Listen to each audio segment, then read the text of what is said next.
এই আশায় আমি বিতর্ক করেছিলাম। এরকম আশা নিয়ে একবার আমি সিলেট যাচ্ছিলাম। তখন আমি আর অষ্টম শ্রেণীর বালক নই, এয়ারপোর্ট স্টেশন থেকে উঠেছি। তো যাওয়ার সময় ট্রেন, সকালে সিলেটের ট্রেন, আমি উঠলাম। উঠে আমার সিটে গেলাম, দেখি আমার একটি সিট সামনে আরেকটি সিট, মানে ডাবল ডাবল না। পরে কেউ আসে না, পরে একটি মেয়ে আসে এবং মেয়েটি সামনে বসার পর আমি একটু সতেজ হয়ে গেলাম। পুরুষের মন তো। পরে মেয়েটি দেখলাম সাদা গাউন পরা, আমি বুঝলাম সে সিলেট মেডিকেল। তাহলে ভাবলাম যাক, মান সম্পন্নই হয়েছে।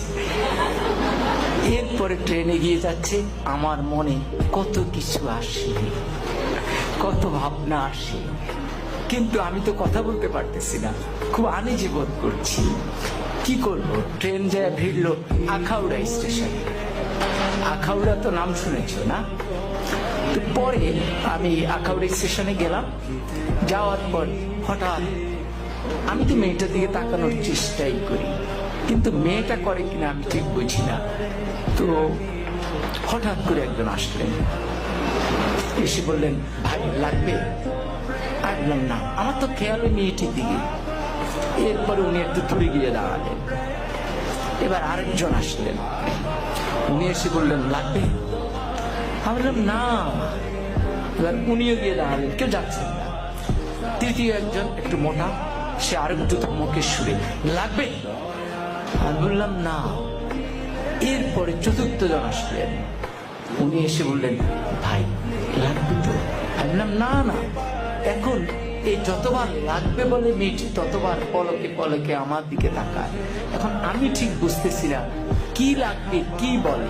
পরে আমি একটু উত্তেজিত হয়ে চারজনকে ডাকলাম, কি সমস্যা, কি লাগবে? আপনারা চারজনই আমাকে ঘিরে দাঁড়িয়েছেন আমার জানালার সামনে। তখন বললো, বলবো তো বলে। বললো, ভাই আমরা হিরোইন বিক্রি করি, আপনাকে দেখে মনে হয় দারুণ ভাবে আপনি হিরোইন।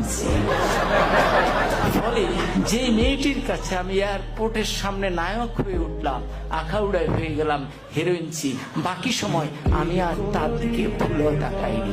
কিন্তু মেয়েটি ওই হিরোইনসি বলার পর যে মুস্কি হাসি দিয়েছে, সে হাসিটি আজও আমি ভুলিনি।